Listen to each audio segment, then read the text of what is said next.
Okay, welcome everyone. We're going to convene our GEO committee meeting. I want to start by welcoming, we have a couple new members of the committee, Assembly Member Gallagher, Assembly Member Lopez. Welcome to the world of GEO. Let's establish a quorum. Secretary, please call the roll. Gray. Here. Linder. Here. Ashajian. Alejo. Bigelow. Present. Campos. Here. Cooley. Here. Cooper. Here. Daly. Gallagher. Here. Christina Garcia. Here. Eduardo Garcia. Gibson. Here. Hernandez. Jones Sawyer. Here. Levine. Here. Lopez. Salas. Steinnorth. Waldron. Here. Wilk. Present. Okay, we have a quorum present. At this time, I'm going to go ahead and request unanimous consent to move AB 1355 to a consent item. Okay, so we'll go ahead and move that item. We'll take up the consent calendar at this juncture. Secretary, please call the roll. Gray. Aye. Gray, aye. Linder. Aye. Linder, aye. Ashajian. Alejo. Bigelow. Aye. Bigelow, aye. Campos. Aye. Campos, aye. Cooley. Aye. Cooley, aye. Cooper. Aye. Cooper, aye. Daly. Gallagher. Christina Garcia. Aye. Christina Garcia, aye. Eduardo Garcia. Aye. Eduardo Garcia, aye. Gibson. Aye. Gibson, aye. Hernandez. Jones Sawyer. Aye. Jones Sawyer, aye. Levine. Aye. Levine, aye. Lopez. Salas. Aye. Salas, aye. Steinnorth. Waldron. Aye. Waldron, aye. Wilk. Aye. Wilk, aye. Okay, the consent calendar is adopted. At this point, members, we'll move to take up AB 1437, which is the chair's bill, and so I will hand the gavel over to the vice chairman, and I will. Thank you, Mr. Gray.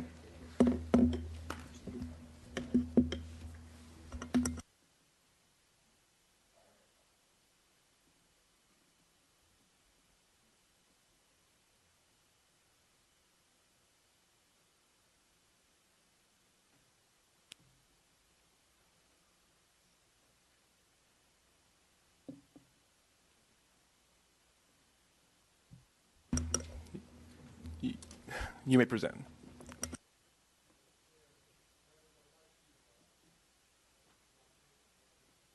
Seven to you today.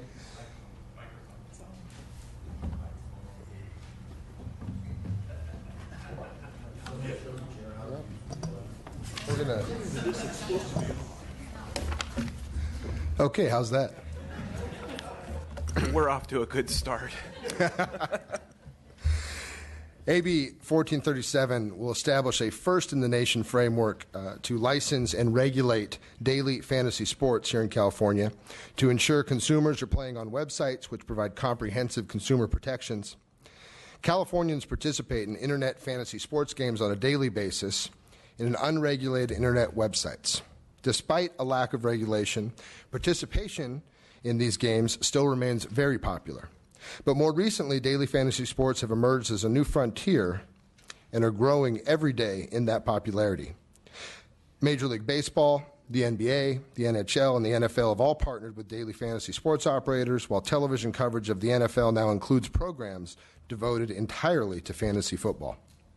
In terms of market size, the daily fantasy sports industry is still relatively small. However, its growth has been astonishing, with estimates suggesting that player entry fees will soon exceed the total amount wagered annually on all sports in Nevada. These estimates predict daily fantasy sports operators will take in $17 billion in entry fees each year by 2020. California alone is estimated to account for 10 to 15% of the overall national market. In California, we have an opportunity to lead the way and to set the tone for how to balance consumer protections with consumer demand for daily fantasy sports. AB 1437 will put in place safeguards that will ensure games are fair, prohibit underage usage, prevent compulsive play, guard against identity theft, and to ensure consumers are competing on a level playing field. I have with me today authors' amendments I would like to offer to the committee. They can be found on page 10 of the analysis in your packets. The amendments will further strengthen the consumer protections found in AB 1437. Specifically, these amendments address additional protections for DFS consumer accounts, limitations on advertising content and location, further protections for problem gamers, and ensuring the fairness of DFS contests. At this time, members, I would respectfully ask for your aye vote. Thank you. Are there any witnesses willing to speak in support of the bill? Anyone want to speak in opposition?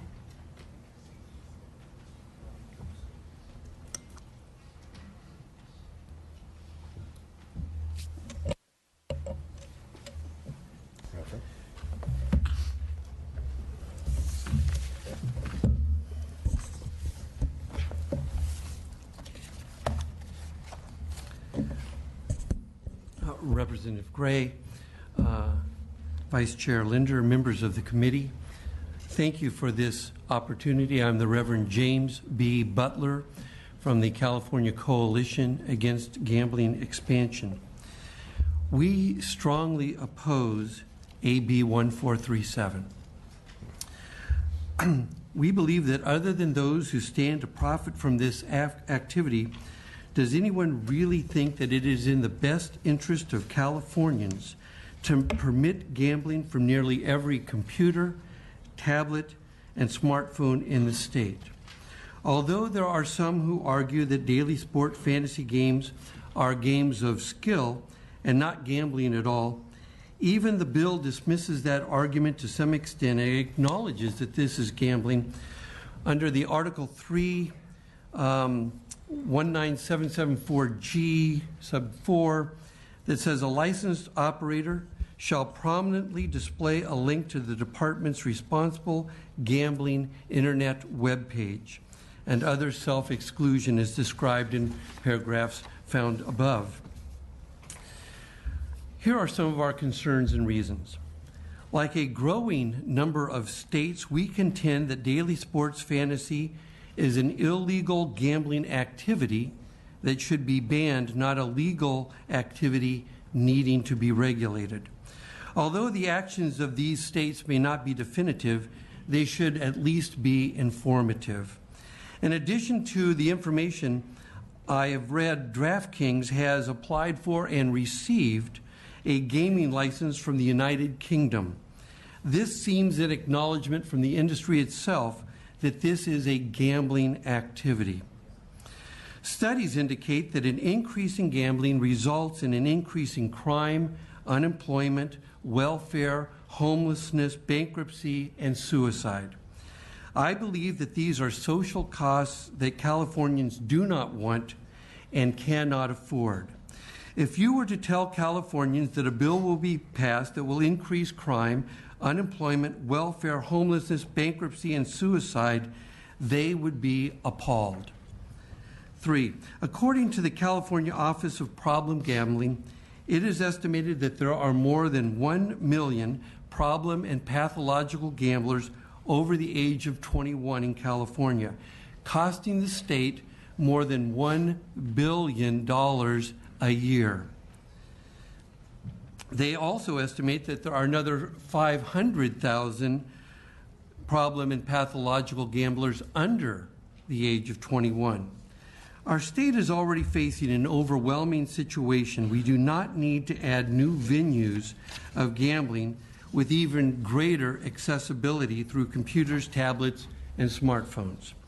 And finally, although the bill mandates that software be used to assure that all gamblers are 21 and located in the state of California at the time of their gambling, how are we to be certain that these players are not being funded directly or indirectly by California taxpayers? And so I would suggest that along with other registration requirements, players should provide an affirmative declaration, if applicable, that they are current with child care payments and that they are current with alimony. Further, these players should affirm that they and or their families do not receive any California social assistance, including but not limited to welfare, Medi-Cal, unemployment, AFEC CalWorks, supplemental nutritional assistance programs, women and infant and children, SSI supplementary, CalFresh, in-home services, and general relief. As you can see, there are a lot of issues involved, and when we are being asked to approve another gambling venue, it simply exacerbates a problem we already have. I hope that these concerns will register with you, and we hope that you will vote no on AB 1437. Thank you. Is there anybody else that wishes to testify in opposition? Oh, did you want to speak in support of the bill? I want to speak out here. No, please come forward.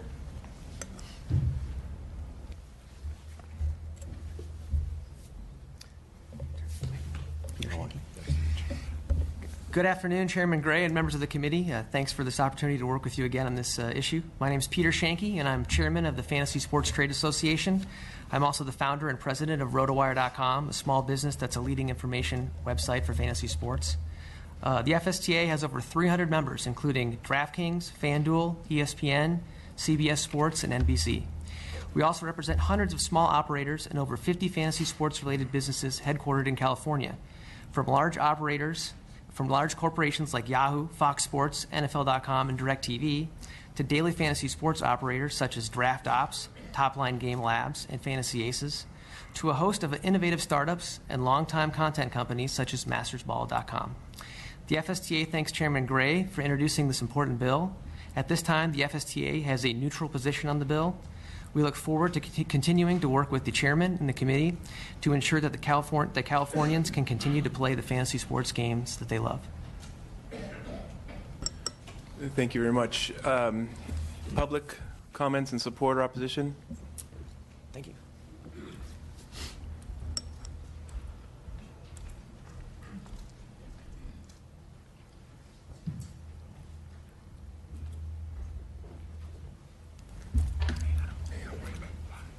Mr. Chair and members, Mel Osagai for Crystal Casino. We don't have a position on the bill. We do think there should be more consideration of whether or not we're going to find that it's an illegal or legal form of gambling.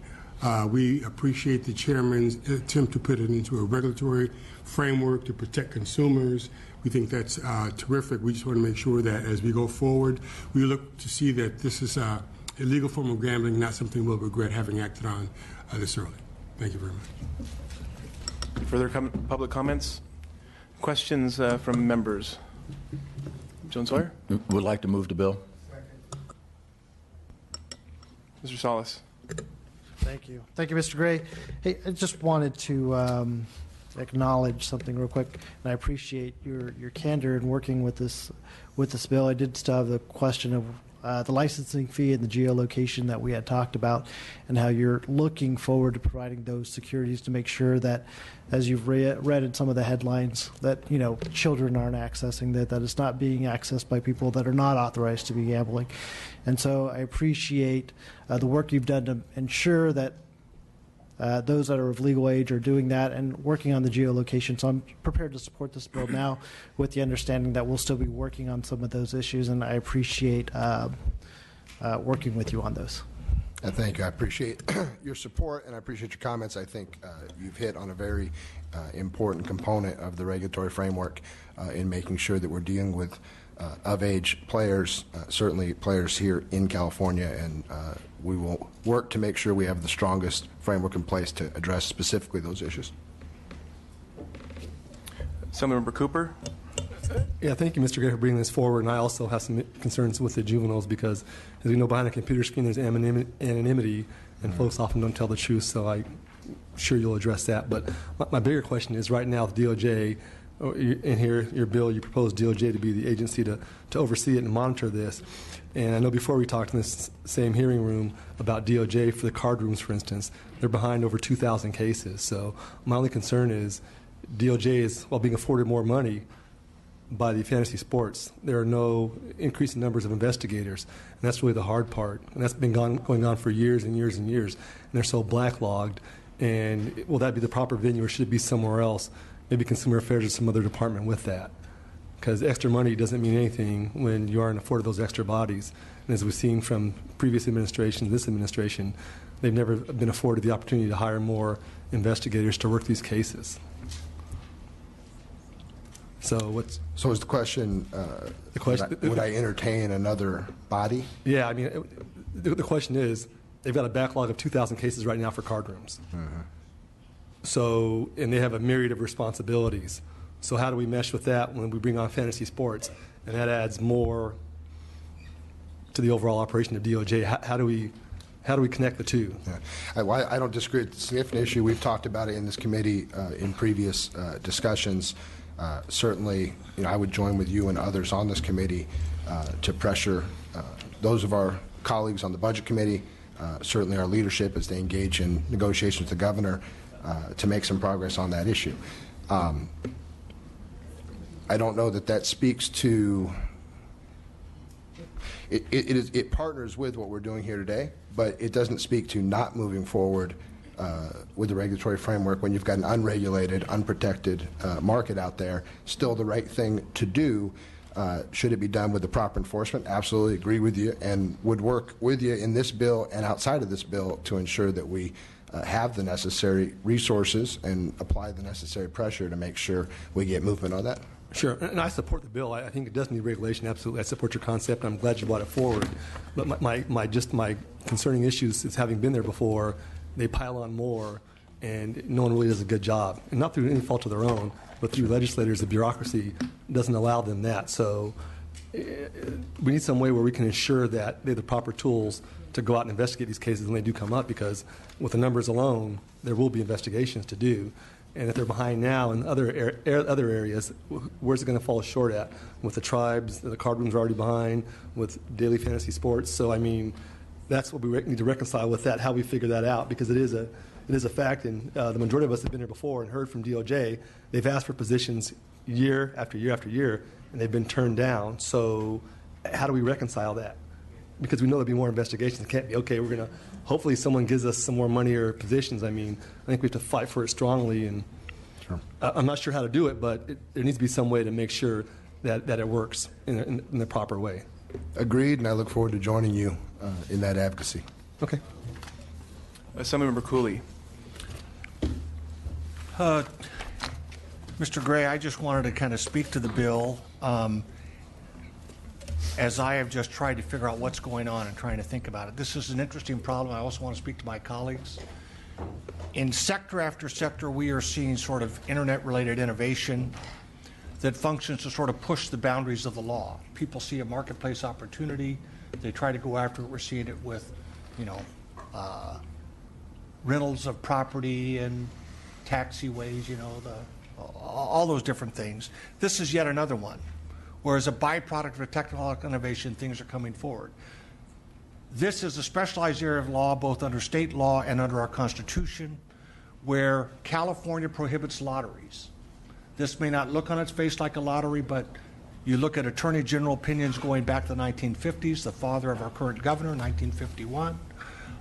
Recent court decisions, Bellegarde as recently as 1995, other court decisions, they end up having to sort of delve down into the subject matter and say, do we have the characteristics of randomness, prize consideration, chance as an element that makes it a lottery? And if that's the case, it is invalid under our law.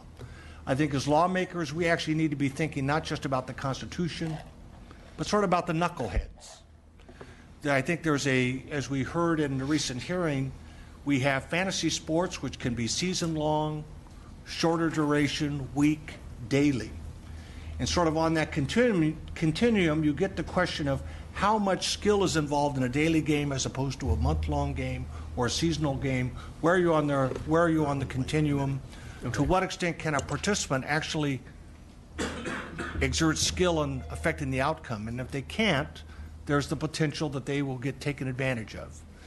My view of the law is we should adhere to the Constitution, but we should not aid and abet the fool and his money soon being parted. The law should sort of operate in a way to create fair boundaries. The concerns I have just looking at this, and this is more for the conversation because I do think the reality is this is unfolding. People are at hazard. How do we put our arms around this subject matter to come up with some protections? I think the amendments you've brought forward, particularly those dealing with experienced players, is a very important area to kind of level the playing field among players so that the unskilled are not really taken advantage of in something they don't fully understand the dynamics of a daily game. So I actually think that materially improves the bill. I think I read the bill as primarily taking the central concepts of UGIA, which was enacted in 2006 by the Congress dealing with internet gaming, and kind of pulling them into the bill. But UGIA was enacted before we had the fantasy sports in the big way that we have now, the way it is mushroomed. So I definitely think that it's our job to continue to think about this as this goes forward and consider the fitness of the UGIA model and its key elements to our own state and what we see of how do you make this a just law, setting up fair parameters for those who would participate. Sort of the knucklehead angle as opposed to strictly, well, does it meet the constitutional test? Do we have a fair system here for participants? Because I think that's really the groundbreaking work that California could indeed do. And I actually think a moving bill sort of prompts that. I want to note that there is an element of UGIA that's not in this bill. Many of its substantive provisions are here. There's one element that states all winning outcomes reflect the relative knowledge and skill of the participants and are determined predominantly by accumulated statistical results of the performance of individuals, athletes in the case of sports events, in multiple real-world sporting and other events. So UGIA does talk about all winning outcomes reflect the relative knowledge and skill of the participants. And I think that's how you need to make the system work so it is skill-based, not a lottery. We give people who are very into the subject matter a level playing field to compete. So I think how we ensure that going forward, I actually think UGIA is a good foundation, but as I say, it was adopted 9 years ago before fantasy gaming. I think we need to be looking at what's actually happening in this marketplace. How do we craft rules that address it? But as I say, I think the issue of the funds, the amendments we just adopted dealing with avoiding commingling, I hesitate to use the insider trading thing, but I'll just use that because it signals what we're talking about. The rules to avoid that, I think, are very good that you've adopted today, Adam. But I think the sort of issue of how do we make sure this is a skill-based game or that it predominates is a matter of inquiry. And I actually don't feel I yet know the sufficient facts. But we are left with this is a marketplace that's unfolding. People are at risk in the absence of other rules. I would say UGIA is helpful, but it doesn't address the issue. And it is our duty, as it says in the chambers, to pass just laws. And so I think continuing to work on this so that by the end of this process we have a law that is beneficial is worthwhile. I definitely would like to participate with you in those conversations. So I'm with you, but it's sort of those caveats to our process and how we would do things as members. Anyway, thank you. Well, thank you. Thank you, Senator Cooley, for your support for the measure and certainly your comments. You've articulated some of the arguments central to making this the strongest regulatory framework of the country and ensuring that those protections are there, the level playing field, and also identifying the skill-based nature of the game itself. I look forward to working with you on this significantly more. I think it's certainly an evolving market. This is going to be a work in progress where I anticipate additional amendments as we flush some of those issues out. But thank you for your support, and at the appropriate time we'll be opening up for co-authors, and perhaps you might be interested in joining me in working on this bill. Assemblymember Wilk. Thank you, Mr. Vice Chair. I want to salute you for moving forward on this and being proactive. I've not seen any empirical evidence about how many people play, but anecdotally, I believe it's a lot.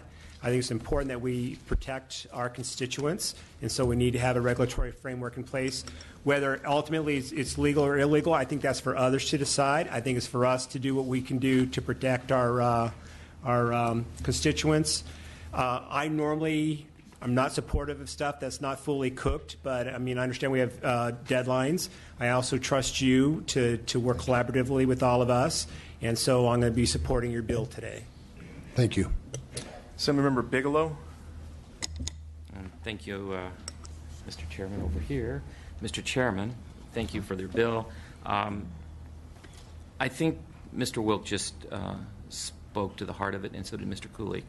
I think saying the gist of the broadness, but the reality is, coming back to Mr. Cooper's points of security are valid points that had to, as we move forward, be refined. Well, I'm prepared today to move forward with you. The real issue on the table has nothing to do with the state of California and our rulings. It clearly rides on the back of the Interstate Wire Act of 1964. And until that issue is resolved, this will be classified, potentially, at least on the federal side, as an illegal action. And we can't cross outside the state. So whatever actions happen have to stay inside the intrastate, not the interstate. So this is a very complicated issue, and all I would ask is of you as the author is to please find a way to address that issue, because that's paramount, because everything hinges on that action right there. So if you could please do that, I would greatly appreciate it. But I'm prepared to support you today so that we keep working on defining what is new and innovative. Thank you, Mr. Bigelow, for your support, and we'll look forward to working very closely with you to address that. Assemblymember Garcia. Yes, thank you. So I wanted to go back to the marketplace point that Mr. Cooley brought up, and we do have a marketplace, and we've been discussing another marketplace in this committee now for a while, the iPoker situation, separate bill, but another marketplace. And I do think we need to address both of these issues, and we need to come up with something that's going to protect consumers, going to protect our youth. It's a reality that's out there. And so for me, I'm interested in, where do the other gambling interests fall in this? We've been discussing them in the iPoker piece and kind of whether or not they get a piece of that. Do they get a piece of this also? How do they become players, or are they players in this? Do we have an answer today? Is that stuff we're looking at down the road? I guess just in all fairness, I feel as we regulate these marketplace, all these interests and stakeholders are important. Under the framework you have before you, it's open to all those entities that you're referencing to participate in this market if they so choose. And in respect to your earlier comments on iPoker, as you know, I have an iPoker bill in print on the floor of the Assembly, and I continue to work with various interested parties on that bill to try bring some consensus to that issue, and we'll continue to hope that we can accomplish that as well. So I know that there was no comment from the other interests, but I'm just kind of interested as kind of where are they at in this. We had a lot of discussion in this other marketplace, and kind of wondering, is a discussion going on here, and that's something that we are hammering out down the road, or? Well, I'm certainly engaged in those discussions with folks. I don't want to speak to anybody's position, or obviously folks have the opportunity to come up here and weigh in support or opposition to the measure as they so choose. But as you saw, there's very little opposition at this point, and we'll continue to work with everybody to make sure we've got a well thought out bill here. Assemblymember Levine. Yeah, thank you very much, and I'd like to thank the author for bringing this bill forward. This is an important and complicated issue for us to consider. In looking at this issue, there are basically 3 points for us to consider. The first is whether daily fantasy sports betting is gambling. This is a critical question because FanDuel's terms of use state that FanDuel services may not be used for any form of gambling. DraftKings website states daily fantasy sports is a skill game and is not considered gambling. However, the text of this bill states that this is an act related to gambling. The title of the bill is Gambling, Internet Fantasy Sports Game Protection Act. Additionally, the provisions of this bill are placed in the body of law that regulates gambling. The bill is placed between the horse racing law and the Gambling Control Act. We can also not ignore the fact that the GO Committee is hearing this bill instead of the Arts, Entertainment, Sports, Tourism, and Internet Media Committee. This committee hears bills relating to gambling. It's the Arts Committee that hears bills related to entertainment, professional and amateur sports, and Internet media. If AB 1437 were not gambling, it would be heard by Arts, not GO. However, the bottom line is that the industry says this is not gambling. We all know what it really is. In October, the author issued a press release and referred to playing FanDuel and DraftKings as betting, gaming, wagering, and gambling. I agree entirely. This is gambling. There's no doubt about it. Let's not fool ourselves. An entry fee is a wager. Cash prizes are gambling winnings. DFS companies are bookies. Playing these games is sports betting. Since this is indeed gambling, the second point is that this kind of gambling is illegal. Again, I refer to the author's press release in October, which stated, "We need to crack down on illegal and unregulated online gaming. We can only do so by bringing this industry out of the shadows." Additionally, Section 19801D of the Gambling Control Act states, "No person in this state has a right to operate a gambling enterprise except as may be expressly permitted by the laws of this state." There is no such statutory authority for daily fantasy sports betting, and there is no doubt that this is illegal under California law. Which brings me to my third point. If this is illegal, the legislature does not have the authority to pass legislation to regulate it. The legislature can only act on gambling issues to the extent the California Constitution allows us to do so. The Constitution is clear and recognizes only the following forms of gambling: horse racing, charitable bingo games, the state lottery, tribal casinos, and charitable raffles. If the legislature is going to pass this kind of legislation, we need to first go to the ballot to amend the Constitution to give the legislature that authority. We did this for horse racing. We did this for bingo. We did this for the state lottery. We did this for tribal casinos. And we did this for charitable raffles. We would need to do the same for daily fantasy sports betting as well. In the author's sports wagering bill, AB 1537, he included a provision stating it would take effect only if the California Constitution is amended. That approach should be taken with this bill as well. Unfortunately, because AB 1437 does not contain a similar provision, this bill clearly goes beyond the legislature's constitutional authority, and I'll be voting no. In the mad rush to regulate this billion-dollar industry affecting millions of Californians, it is important that we get this right. I appreciate what AB 1437 is attempting to accomplish, and I look forward to working with the author on this issue as we progress. Thank you. Thank you for the comments and insightful information that came from this committee. I think that there's a lot that we need to get right moving forward, and I'm prepared to support this bill because I think that we do need to be incredibly thoughtful and make sure that it does meet the constitutional muster, and that we look at some of the agencies that would do the enforcement and make sure that this is crafted very, very thoughtfully. One thing that I want to address is that right now there is no definition on whether or not it is considered a game of skill or a game of luck. So for somebody to say that it's gambling, I think that it's a little premature because we have not heard anything from the Attorney General's office on this matter. And though I think that this is a thoughtful way to maybe put something forward in case a ruling does come down, I also think that there are some real concerns that were mentioned by Assemblymember Levine, and that's that what if it is considered gambling, then what is the constitutionality, where does this bill stand? And I think that's something we all need to be very careful and cautious about in moving forward, but I think that this is an issue that's important enough to warrant moving it forward, and that's why you'll be getting my support.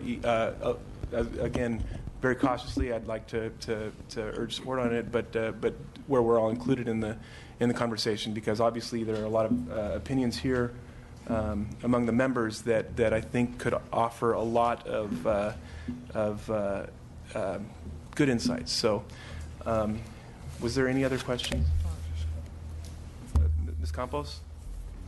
Not really a question, but more of a comment, and if Mr. Gray could, Assemblymember Gray could address it. There were a lot of different things that I think even the Vice Chair just brought up some things that and stated that he's encouraging us to move forward to support the bill. And he outlined several things that have been brought up by some of the members. But from what I understand, it is your intent to move forward and address some of these concerns as the bill moves forward through the process. Is that correct? Oh, that's absolutely correct. I think, and let me thank all the members for your comments, for your concerns and the questions you've raised. And I think we've raised some important questions. This is a complicated legal issue in front of us. What we have, though, members, is millions of our constituents here in California participating in this activity right now today, unprotected, nothing in place to guard against some of the dangers that we know exist. And I think we have an obligation to move forward, try to craft a regulatory framework. Certainly, that is probably the most productive use of our time, rather than weighing in on decisions in which we have no bearing on the outcome. So I applaud all of you for your interest in the issue. Appreciate your partnership in working on this going forward. And again, I will offer up for those of you who want to join as co-authors so that we can work together. Happy to entertain that as well today. Mr. Cooley, did you have something to add? Well, I was just going to remark that I think on this issue of where any facet of fantasy sports fits on the skill chance spectrum, in enacting laws, we have the potential to craft what passes muster in California. So this question of what is the activity, how does it fit on the spectrum of skill versus chance, are there ways to configure what we feel has sufficient hallmarks of skill that it's the sort of thing we would like to have in California? That's something we should be thinking about. And I think, given the complexity of this issue, I think this bill will advance that consideration. I actually don't think this is one that's ready to go to the ballot, only because I think to change the Constitution, you go to the ballot. But if we're going to go to the ballot on this question at some point ever, we should frame the question before the voters so that they know what they're voting on. And I think the same conundrum we have at this moment of where does this behavior fit on the spectrum, daily, weekly, monthly, season, skill versus chance, these are things that as members we ought to ponder a little bit, and I think can be a source of fruitful inquiry. And then if at some point you end up trying to present that this is a behavior you'd want to take to the ballot, but I just don't think we should, with all due respect, I understand the analysis, but I just don't think you go to the ballot without informing people what the choice is. I will take Mr. Cooley's comments as my close and respectfully ask for your aye vote. Thank you, Mr. Chairman. The motion is do pass as amended to appropriations. Madam Secretary, please call the roll. Gray? Aye. Gray, aye. Linder? Aye. Linder, aye. Shajian? Alejo? Aye. Alejo, aye. Bigelow? Aye. Bigelow, aye. Campos? Aye. Campos, aye. Cooley? Aye. Cooley, aye. Cooper? Aye. Cooper, aye. Daly? Aye. Daly, aye. Gallagher? Christina Garcia? Eduardo Garcia? Aye. Eduardo Garcia, aye. Gibson? Aye. Gibson, aye. Hernandez? Aye.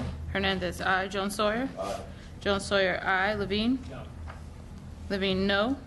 Lopez? Aye. Lopez, aye. Salas? Aye. Salas, aye. Steinnorth? Aye. Steinnorth, aye. Waldron? Aye. Waldron, aye. Wilk? Aye. Wilk, aye. Thank you. The bill is out. We will hold the roll open for add-ons, and thank you very much. Thank you, members.